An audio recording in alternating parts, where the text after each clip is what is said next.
Press স্টেটমেন্টের মাধ্যমে জানানো। দুর্ভাগ্যের বিষয় দেখলাম হাউসের মধ্যে বলেছে কিন্তু 50টা মন্দির নাকি ভেঙেছে। যদি আমি মিডিয়ার মাধ্যমে সাধারণ মানুষের উদ্দেশ্যে বলছি, ধর্মপ্রাণ মানুষকে বলছি, যদি 50টা মন্দির ভেঙে থাকে, তা যারা ভেঙেছে তাদের বিরুদ্ধে ব্যবস্থা কজনের বিরুদ্ধে নিয়েছে সেটাও সরকার প্রশাসনকে প্রেস কনফারেন্স করে জানাতে হবে। আওয়াজটা তুলুন, কারণ আমরা ধর্মপ্রাণ মানুষ কোনো ধর্মের স্থানে আঘাত দিক কোনোদিন মেনে নিতে পারবো না।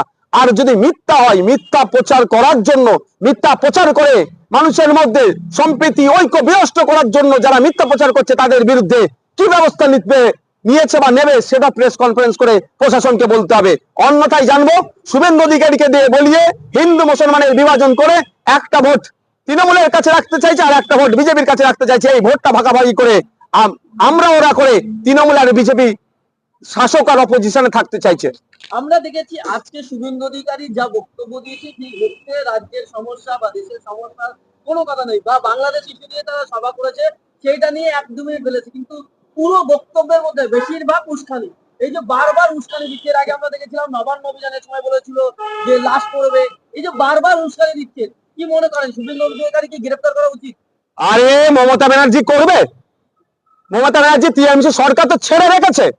আপনি বলুন না, শ্যামপুরে অশান্তি হচ্ছে, মনোমাতনৈক্য হচ্ছে, দুটো কমিউনিটির মধ্যে হচ্ছে, সেগুলোকে কন্ট্রোল করার দূরের কথা শুভেন্দু অধিকারী যাচ্ছে, শুভেন্দু অধিকারীকে আটকানো তো দূরের কথা, সামনে পাইলট কার দিয়ে রাস্তা পরিষ্কার করে শুভেন্দু অধিকারীকে নিয়ে যেতে সহজ করে দিচ্ছে। গার্ডেন দিচ্ছে, কি হচ্ছে গার্ডেন দিচ্ছে, মাইক বাজানো নিয়ে কিছু মুসলিম যুবক ওই পুজো মণ্ডপে গিয়ে কথা বলেছে, সেখানেও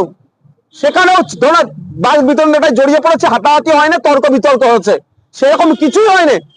সেখানে শুভেন্দু অধিকারী চলে যাচ্ছে আর মমতা ব্যানার্জির পুলিশ তাকে রাস্তা ফাঁকা করতে করতে নিয়ে যাচ্ছে, হুটার বাজিয়ে হুইসেল বাজিয়ে শুভেন্দু অধিকারীকে পৌঁছে দিচ্ছে। কারণটা কি? আপনি কি করে ভাবছেন যে শুভেন্দু অধিকারীকে গ্রেফতার করবে মমতা ব্যানার্জি সরকার? এটা তো চাইছে মনে প্রাণে শুভেন্দু অধিকারী ভড়কাওয়া ভাষণ দেবে, এই ধরনের কথা বলবে, হিন্দু বিপদে আছে বলবে, হিন্দুদের ক্ষমতায় আসে 2026-এ গরু বন্ধ করে দেবে, খাওয়া বন্ধ করে দেবে, এই ধরনের যতই বলবে তৃণমূলের তত লাভ। পশ্চিমবাংলা 27% অ্যাবভ যে মুসলিম আছে, তো মমতা ব্যানার্জি কোলে উঠে পড়বে, তৃণমূলের কোলে বসে যাবে, এরা ক্ষমতায় থাকবে আর ঠিক সুকৌশলে বিজেপিকে পাশে দান করিয়ে রেখে দেবে, যে অন্য যারা সেকুলার ফোর্সেস যেগুলো আছে সেগুলোকে ধ্বংস করে দেবে। এরা সাম্প্রদায়িক রাজনীতি করার জন্য একে অপরকে সহযোগিতা করছে। আমরা ভুলে যাচ্ছি শিখ অফিসারকে যেভাবে খালিস্তানি বলেছিল, তার বিরুদ্ধে কি ব্যবস্থা গ্রহণ করেছে মমতা ব্যানার্জির প্রশাসন? উত্তর দেখবেন নীল। যে একের পর একটা বড় বড় কথা বলে যাচ্ছে বিজেপি নেতারা, যেই কথাতে যে কমেন্টস গুলোতে হিংসা হতে পারে, আগুন লাগতে পারে। আমরা সব সময় চাই হিংসা মুক্ত সমাজ, কিন্তু কার বিরুদ্ধে কটা ব্যবস্থা গ্রহণ করেছে? কেউ বলছে তোমরা লাথি মেরে দেশ থেকে তাড়িয়ে দেবো, কেউ বলছে বুক দেখে লক্ষ্য করে গুলি করো। কোথায় প্রশাসন, রাজ্য প্রশাসন তাদের বিরুদ্ধে কি ব্যবস্থা গ্রহণ করেছে? আর আমি একটা পুলিশকে দালাল বলেছিলাম, ও দালাল পুলিশ এখনো বলছি আমার নামে নোটিশ পাঠিয়েছে, আমার নামে কেস করতে চাইছে, ওরা কেস করেছে। ভাবতে পেরেছেন এই সরকারের দ্বিচারিতা? যে হিন্দু মুসলমান করে করে হিন্দু মুসলমানের মধ্যে বিভেদ করে করানোর চেষ্টা করছে, তার বিরুদ্ধে কোনো কিছু দেখতে পাচ্ছি না।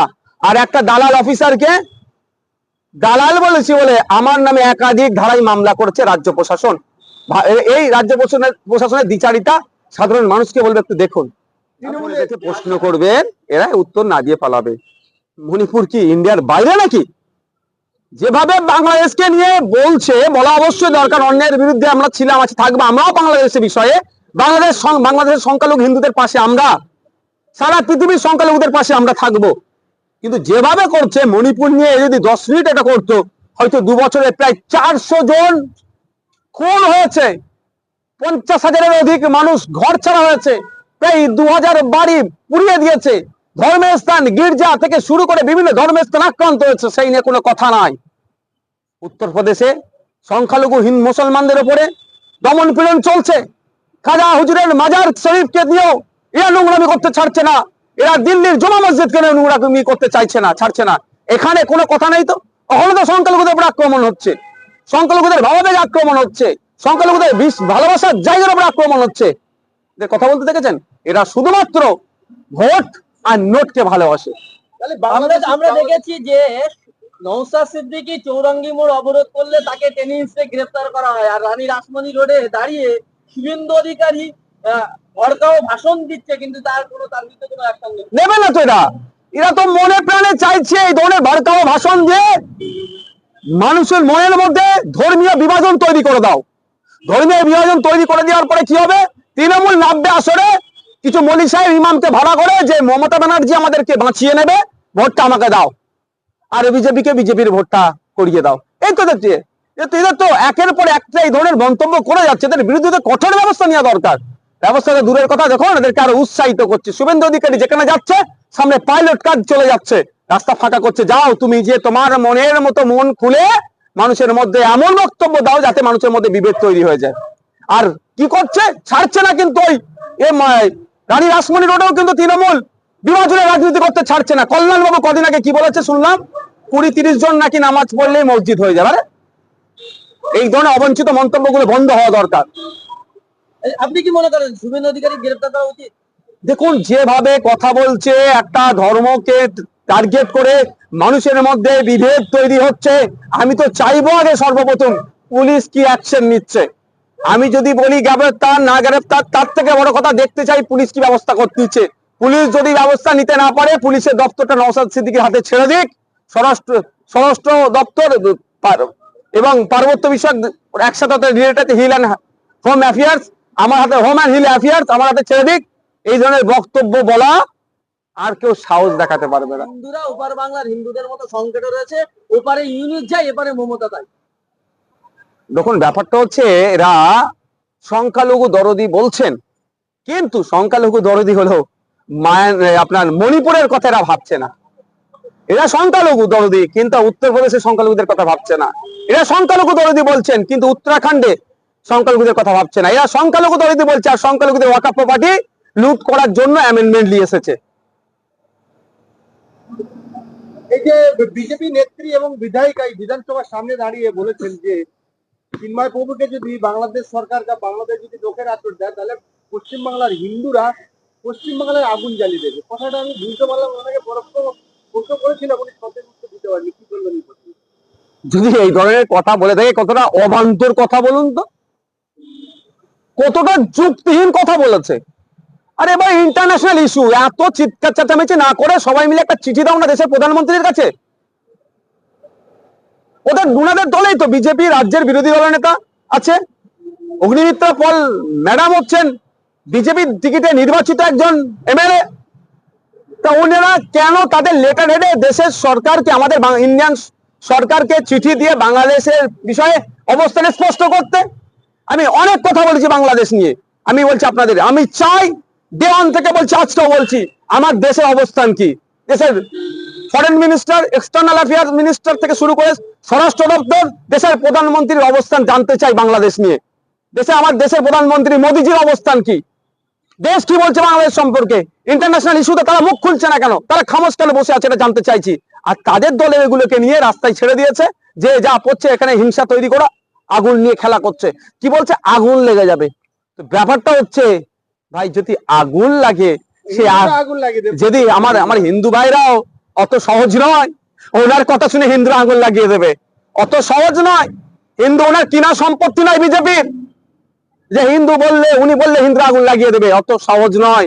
স্বামীজির হিন্দুকে ফলো করে বাংলার হিন্দু ভাইরা, যে স্বামীজি শিকাগোতে যে বক্তব্য দিয়েছিল, বক্তব্য শেষে যে 10 মিনিট প্রায় টানা তালি পড়েছিল, সেই স্বামীজির হিন্দুত্বকে এরা আমাদের পশ্চিমবাংলার হিন্দুরা ফলো করে। ওই বিজেপির হিন্দুত্বকে, ওই কি নামটা বলুন না, কি বললেন আবার, অগ্নিমিত্রা পল ম্যাডামের হিন্দুত্বকে কেউ পাত্তা দেয় না। দেখুন না আজকে ওখানে সভা হয়েছে, মাথা গুনে পাওয়া যাবে। ওনারা শুধুমাত্র ক্ষমতায় থাকার জন্য হিন্দু হিন্দু করছে।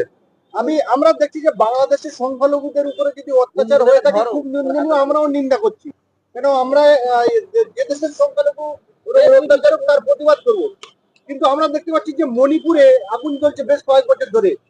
আমাদের উত্তরপ্রদেশে সভা করলেন, সভা করে সেখানে বললেন যে আসামে গোমাংস খাওয়া বন্ধ করে দিয়েছে আসাম সরকার, তাকে ধন্যবাদ জানিয়েছেন এবং বললেন যে 26-এ যদি আমরা ক্ষমতা আসি, পশ্চিমবঙ্গেও কিন্তু গোমাংস খাওয়া বন্ধ করে দেবো।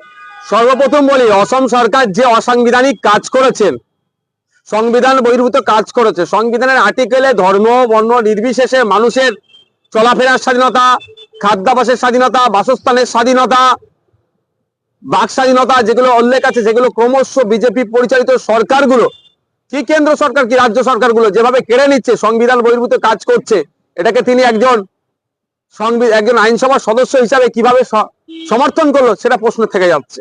এবার আসা যাক, অসমে যেটা হয়েছে নিশ্চিতভাবে সেটা আইনি চ্যালেঞ্জ হবে, আগামী দিনে চ্যালেঞ্জ হবে, সেটা কোর্টে সেটা ফাইসাল্লা হবে।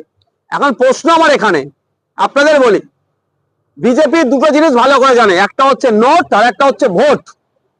এই বিজেপিকে বলুন মণিপুরে যেতে, ওখানে গোমাংস নিয়ে কথা বলতে বলুন, এই বিজেপিকে বলুন মেঘালয়ে গিয়ে কথা বলতে, নর্থ ইস্টে যে কটা রাজ্য আছে গোয়াতে গিয়ে বলুন তো যে বলুন কোটা গোমাংস বন্ধ করব, এদের কোনো কথা দেখবেন এরা বলবে না।